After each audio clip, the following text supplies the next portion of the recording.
Oke, saya belum masuk ke masalah manusianya.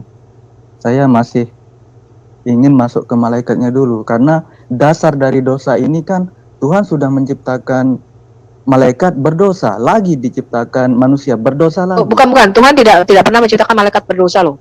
Malaikat punya kehendak bebas. Iya, makanya kan dosa ini asalnya kehendak bebas ini, makanya nggak mungkin Tuhan nggak tahu kan, kalau nggak ada kehendak bebas, dosa kebaikan pasti nggak ada, ya nggak?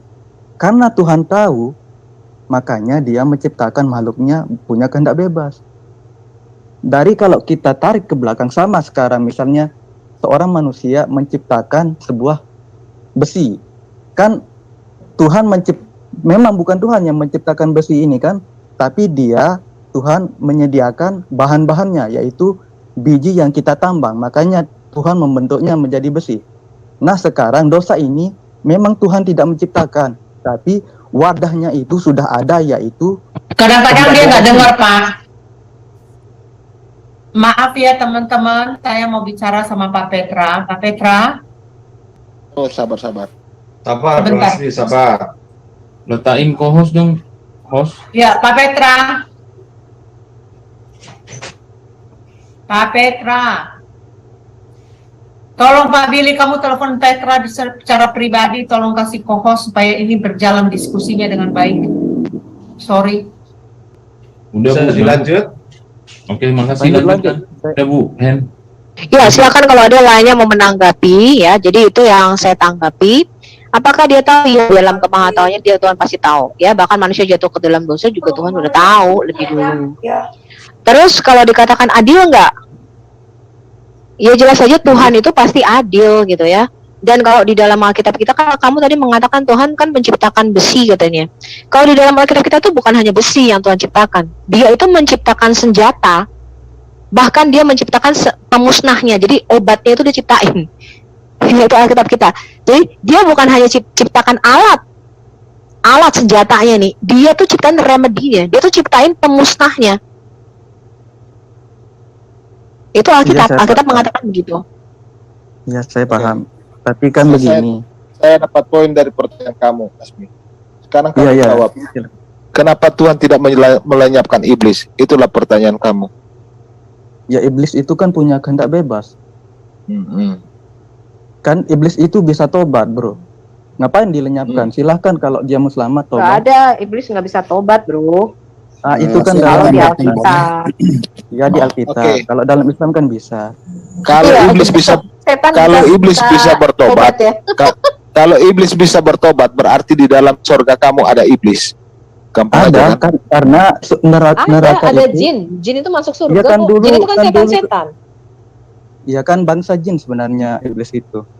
Iblis itu kan cuman panggilan bagi jin yang sudah memiliki tingkat dosa atau sangat membangkang begitu. Sama seperti manusia. Kan raja, presiden. Begini, Asmi, kamu dengar baik-baik, Asmi. Yesus Allah itu maha sempurna, maha suci. Dia tidak menciptakan hal-hal yang buruk seperti iblis dan jin. Yang mengenal, makanya dunia lain tidak mengenal jin. Yang hanya mengenal jin hanya bangsa Arab. Itu tertulis di mana? Di dalam dongeng-dongeng Arab dan di dalam kitab kamu. Saya minta maaf. Itu fakta. Tidak ada kitab yang lain berbicara soal jin. Bahwa jin itu adalah makhluk lain daripada setan. Tidak ada setan, tidak ada jin. Maksudnya dua makhluk ini dipisahkan. Karena kalau menurut Alkitab setan itu adalah jin juga. Karena kenapa? Kamu nggak yakin bahwa setan itu adalah roh jahat yang bisa menyerupai bentuk apapun. Dia bisa menyerupai manusia yang udah mati loh. Dia bisa, manusia udah mati, dia bisa ambil suaranya mirip loh. Nah, apa dia nggak bisa berubah jadi jin? Bisa lah. Makanya hanya bangsa Arab yang mengenal jin. Apakah bangsa Cina mengenal jin? Apakah bangsa Eropa mengenal jin? Dan apakah bangsa Arab mengenal setan-setan yang ada di benua, yang ada di Cina, ada di Eropa? Tidak kan? Sesuai dengan kepercayaan masyarakat setempat, itulah perwujudan daripada setan. Dan itu hanya terdapat dalam dongeng-dongeng Arab dan dalam, maaf saya minta sekali lagi, jin itu hanya terdapat dalam kitab kamu juga. Itu fakta. Iya benar, saya nggak mau mengatakan itu bang, memang benar. Oke. Karena Kan Tuhan yang menciptakan dia kan. Ya saya, dan kenyataannya memang ada seperti itu di dunia ini. Kalau nggak ada, terus saya umat Islam mengarang jin itu ada, tapi sebenarnya nggak ada, nah itu baru salah. Kan kenyataannya ada kan? Ya itu saya iakan. Cuman katamu tadi kan Tuhan tidak menciptakan dosa, benar nggak?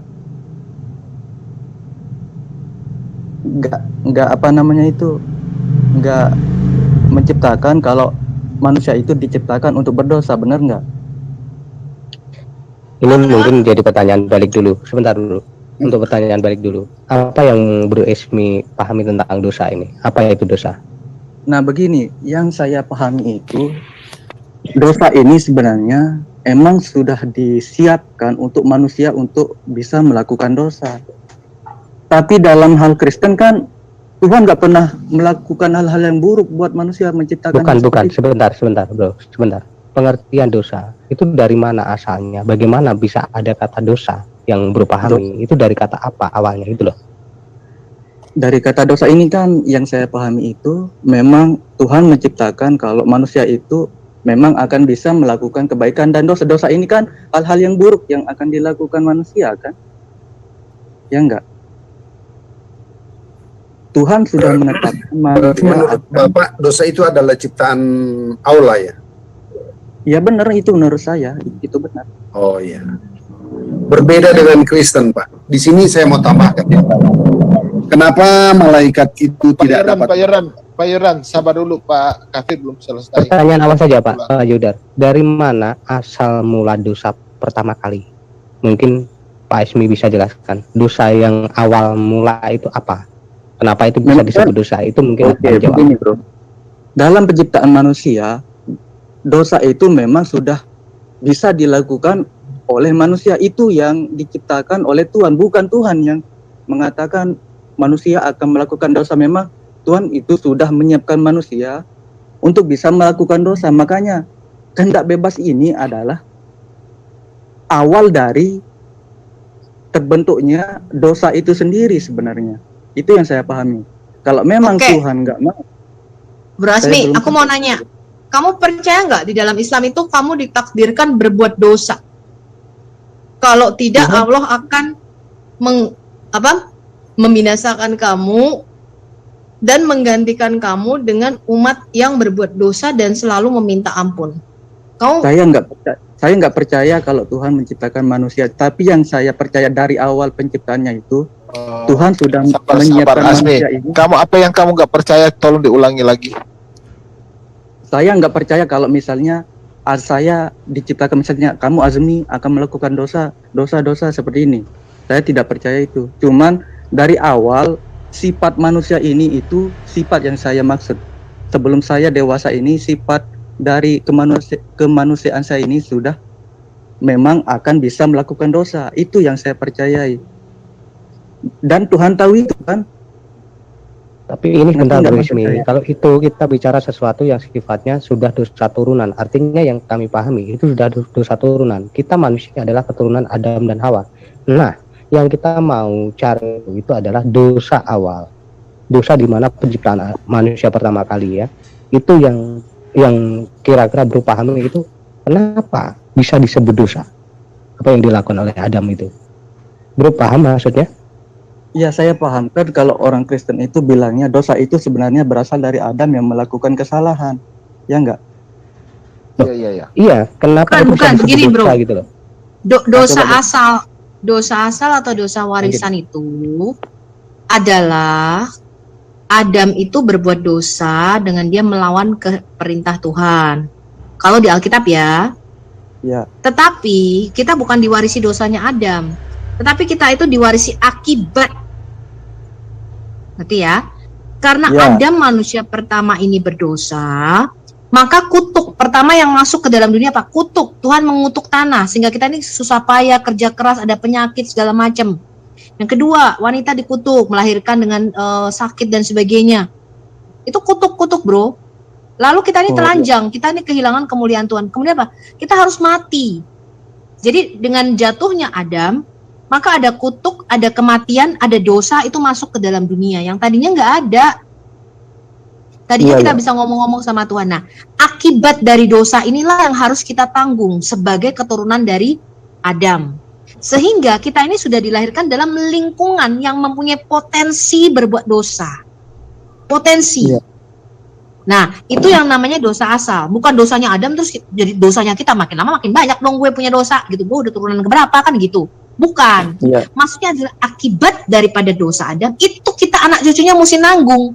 Kita mengalami sakit penyakit, kita mengalami bumi yang sudah dikutuk sama Tuhan, kemudian kita mengalami kematian. Nah, kalau di Muslim, di Islam kan nggak bisa dijelaskan kenapa kita semua mati. Tapi kalau di Kristen dijelaskan bro, karena kita terputus hubungan dengan Allah tadi, sehingga kematian itu kita harus ngalamin, itu dosa. Akibat dosa itulah maka kematian menjalar kepada kita semua, dikatakan begitu. Nah, itu dijelaskan di dalam saya bisa jawab itu. Masalah kematian juga, tapi saya mau masuknya lebih jauh lagi. Sebelum penciptaan Adam, Tuhan sudah menyiapkan akan menciptakan manusia kan? Itu saya masuk ke sana, bukan setelah menjadi Adam. Apa-apa? Nah, Sebelum apa? Ulangi. Sebelum penciptaan Adam, Tuhan kan menyiapkan akan menciptakan manusia. Saya masuk di sini. Saya tidak membicarakan setelah Adam melakukan dosa, tapi sebelum Adam melakukan dosa, itu yang saya masuk ke sini. Pemahaman saya. Nah, Anda tahu nggak? Dengan Tuhan menciptakan kehendak bebas, berarti manusia itu punya kemampuan untuk melakukan kebaikan dan dosa. Dari penciptaan kehendak bebas ini saja, itu sudah menandakan kalau Tuhan itu memang sudah menyiapkan manusia itu akan melakukan kesalahan dan kebaikan. Seandainya Tuhan tidak mau atau tidak ingin manusia berbuat dosa, berarti kehendak bebas ini sebenarnya nggak usah ada pada manusia. Begitu yang saya pikirkan dalam otak saya. Tapi setelah karena Tuhan mau menciptakan manusia itu punya kehendak bebas, ya mau tidak jadi mau. Jadi manusia akibat begitu. kehendak bebas itu kita jadi berdosa gitu kan? Nah, itu yang saya maksud. Sebenarnya dosa ini masuk karena adanya kehendak bebas ini sendiri. Oke. Bukan dari Adam. Aku coba balik pemikiran kamu, coba kamu melihat dari sisi yang lain. Ya, itu kita melihat dari sisi manusianya. Tuhan, kalau lu nggak beli gue kehendak bebas, waktu itu kalau gue ngomong begini ya, ngapain Tuhan taruh itu pohon pohon pengetahuan yang baik dan buruk, cabut aja, nggak usah ditanam di situ.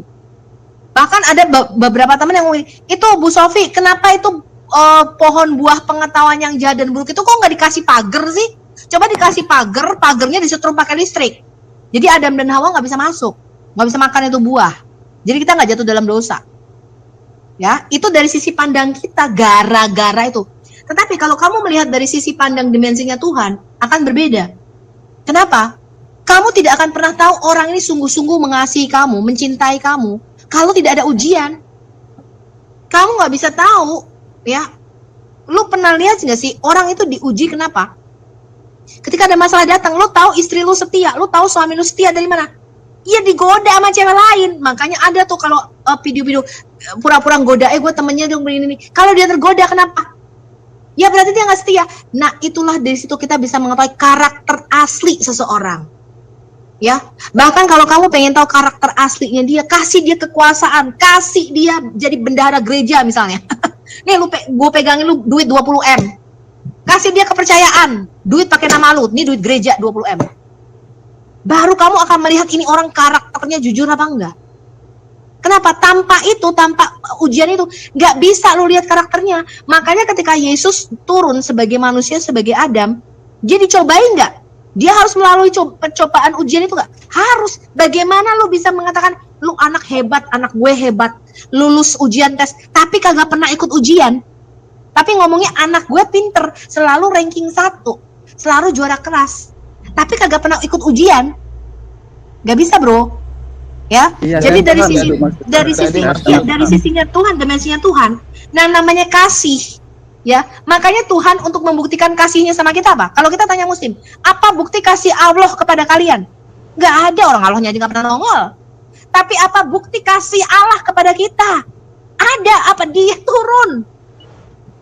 Buat kita, dia turun. Bisa jawab itu. Itu nanti Kamu- saya bisa bantah, tapi saya nggak mau Sebentar, masuk ke situ sebentar. dulu. Ya sebentar, saya kasih tahu kamu kenapa ada kitab Kidung Agung di dalam sebentar ya, saya pakai mikrofon dulu ya.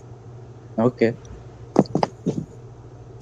Jadi maksud Ibu Sofiatul, brother, bagaimana kamu bisa mengetahui kualitas baik atau jahat tanpa parameter, tanpa ujian? Itu maksudnya Bu Sofiatul. Iya, itu kan sudah ada dalam Islam. Manusia itu diutus ke bumi ini untuk Oh bukan, beda. Kalau kamu dalam Islam beda. Gue kasih tahu, kalau di dalam Islam Allah itu memang menetapkan kamu untuk berbuat dosa. Ya udah menetapkan kamu bagian-bagian daripada perzinahan. Tapi nanti kita nggak masuk ke situ. Kita mau ngomongin Alkitab dulu. Kamu tahu kenapa ada kitab Kidung Agung di dalam Alkitab kita? Yang Muslim mengatakan itu kitab porno. Itu syir hasyirim. Artinya di atas pujian, kidung di atas kidung. Kenapa intim antara laki-laki dan perempuan itu merupakan rahasia hubungan kita dengan Tuhan. Ya, makanya Paulus mengatakan apa? Di dalam hubungan suami istri, di dalam perkawinan, itu ada rahasia Kristus di situ. Makanya kita ini disebut mempelainya Kristus. Kristus itu disebut mempelai laki-laki, gereja itu mempelai perempuan. Ya, makanya nanti persatuan antara kita dengan Kristus itu disebut perjamuan kawin anak domba. Kenapa kita dikawinkan sama Tuhan? Karena di dalam Alkitab, di kitab Kejadian, ketika manusia, kamu baca Kejadian 3 ayat 21, ketika manusia itu diusir dari Taman Eden, itu manusia itu Tuhan pakai kata, maka manusia itu diceraikan sama Tuhan. Jadi di Taman Eden, kita ini diceraikan sama Tuhan. Nah, kenapa ada kitab Kidung Agung? Kamu tahu, di situ ada satu frase yang sangat luar biasa. Cinta itu kuat, lebih kuat daripada maut. Kamu tahu apa artinya ini? Mengapa Tuhan mengatakan cinta itu lebih kuat daripada maut? Saya membicarakan awalnya aja deh, nanti masuk ke sana. Enggak, nanti. Bentar, aku mau bicara Alkitab. Ya. Kalau kamu mau tahu seperti apa cintanya Kristus sama kita, kamu harus lihat Adam. Dikatakan, kalau kamu pengen tahu seperti apa Yesus, kamu lihat Adam. Adam itu gambaran daripada Kristus.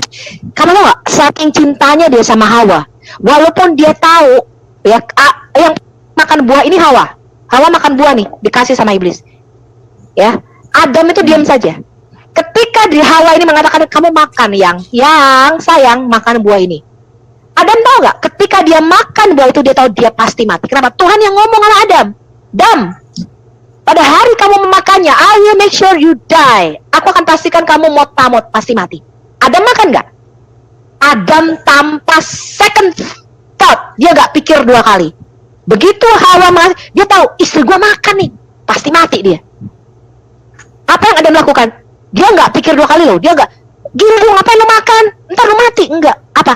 Adam makan, dia ambil dan dia makan itu buahnya. Dia tahu nggak resiko dan konsekuensinya? Dia tahu. Dia ikuti Hawa sampai kepada dunia orang mati. Makanya dikatakan di dalam kitab Kidung Agung, cinta lebih kuat daripada maut. Kalau kamu tahu artinya ini, maka kamu bisa tahu apa artinya Yesus menyusul kita sampai ke dunia orang mati. Dan ketika Yesus turun ke dalam dunia orang mati, dia turun ke dunia orang mati yang paling bawah. Ya, sampai dia menginjak leher si iblis, kepala iblis, dan dia mengambil kunci maut dan kerajaan maut. Cinta Allah sama kita begitu kuatnya, dan gak ada yang bisa menghalangi dia. Bahkan kematian pun dan penderitaan pun dia taat sampai mati. Bahkan sampai mati di atas kayu salib. Dia susul kita loh ke dunia orang mati. Kalau kamu pengen tahu seperti apa Yesus sama kita, kamu harus lihat seperti apa Adam kepada Hawa. Karena Adam adalah gambaran Kristus. Karena itu di dalam Kidung Agung, kalau kamu memahami Kidung Agung dengan baik, kamu akan tahu betapa kasihnya Allah sama kita. Kalau kita ini tidak tahu apa itu dosa, kita nggak tahu apa itu kasih karunia loh. Justru dikatakan begini, di mana dosa bertambah banyak, di situ kasih karunia berlimpah-limpah. Kamu tahu apa artinya?